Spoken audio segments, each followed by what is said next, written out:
Assalamualaikum warahmatullahi wabarakatuh. Pertama-tama, perkenalkan, nama saya Maulana Tegar Pamungkas, NIM 6211420075, Prodi IKOR, Rombel 2C. Saya akan mempresentasikan tentang karbohidrat. Langsung saja, pertama, definisi karbohidrat. Karbohidrat ialah suatu senyawa yang terdiri dari molekul-molekul karbon, hidrogen, dan oksigen, atau karbon dan hidrat sehingga dinamakan karbohidrat. Kata karbohidrat atau yang sering disebut dengan hidrat arang yaitu suatu zat penghasil suatu kalori dengan angka kalori 4. Karbohidrat yaitu suatu zat makanan yang mengandung sebuah unsur C, H, dan O. Karbohidrat dipecah menjadi suatu molekul gula yang sangat sederhana seperti glukosa, fruktosa, dan galaktosa pada sebuah sistem pencernaan. Molekul gula inilah yang diserap oleh tubuh.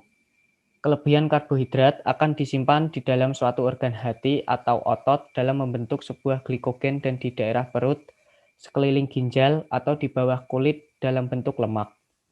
Makanan yang sebagai sumber energi karbohidrat yakni antara lain nasi, gandum, jagung, singkong, kentang, roti, dan ubi-ubian. Selanjutnya adalah fungsi karbohidrat. Berikut adalah fungsi dari karbohidrat. Yang pertama, untuk sumber energi utama tubuh.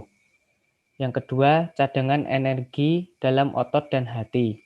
Yang ketiga, untuk memperlancar pencernaan.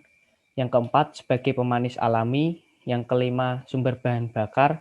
Yang keenam, bahan sintesis senyawa organik lainnya. Yang ketujuh, sebagai materi pembangun. Dan yang terakhir, menjaga keseimbangan asam dan basa dalam tubuh. Karbohidrat diklasifikasikan dalam beberapa golongan. Karbohidrat dapat digolongkan menjadi dua macam, yaitu karbohidrat sederhana dengan karbohidrat kompleks, atau dapat pula menjadi tiga macam, yaitu yang pertama adalah monosakarida atau monosakrosa. Monosakarida berasal dari bahasa Yunani, yakni mono yang artinya satu, dan sakron yang artinya gula. Monosakarida juga bisa disebut dengan gula sederhana. Monosakarida ini senyawa yang memiliki suatu gugus aldehid atau keton bebas. Monosakarida yaitu gula sederhana dan tidak bisa dihidrolisis. Rumus umumnya yaitu CnH2ON atau CnH2nON. Monosakarida dibagi menjadi yakni tirosa, tertrosa, pentosa, heksosa, heptosa, dan lain-lain.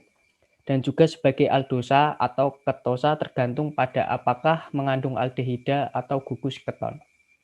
Contohnya monosakarida ialah fruktosa, eritrulosa, dan ribulosa. Yang kedua yaitu oligosakarida atau oligosakarosa. Kata oligosakarida ini berasal dari bahasa Yunani, yakni oligo yang artinya sedikit.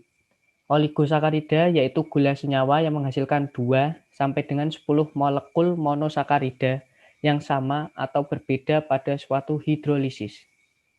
Oligosakarida menghasilkan 2 molekul monosakarida pada hidrolisis yang dikenal sebagai disakarida, dan yang menghasilkan 3 atau 4 monosakarida masing-masing yang dikenal dengan trisakarida dan tetrasakarida dan sebagainya. Rumus umum disakarida yaitu CnH2ON-1 dan trisakarida ialah CnH2ON-2 dan seterusnya. Contohnya disakarida ialah sukrosa, laktosa, maltosa, dan lain-lain. Yang terakhir yaitu polisakarida atau polisakarosa.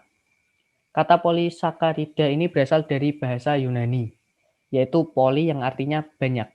Polisakarida yang yaitu suatu gula kompleks dan menghasilkan lebih dari 10 molekul monosakarida pada hidrolisis. Dan dibagi tergantung pada sebuah jenis molekul yang diproduksi sebagai hasil hidrolisis. Monosakarida dari jenis yang sama atau heteropolisakarida yakni suatu monosakarida dari berbagai jenis. Rumus umum C6H10O5X. Contoh homopolisakarida ialah pati, glikogen, selulosa, dan pektin. Sekian presentasi singkat dari saya, kurang lebihnya saya mohon maaf dan terima kasih. Sampai jumpa.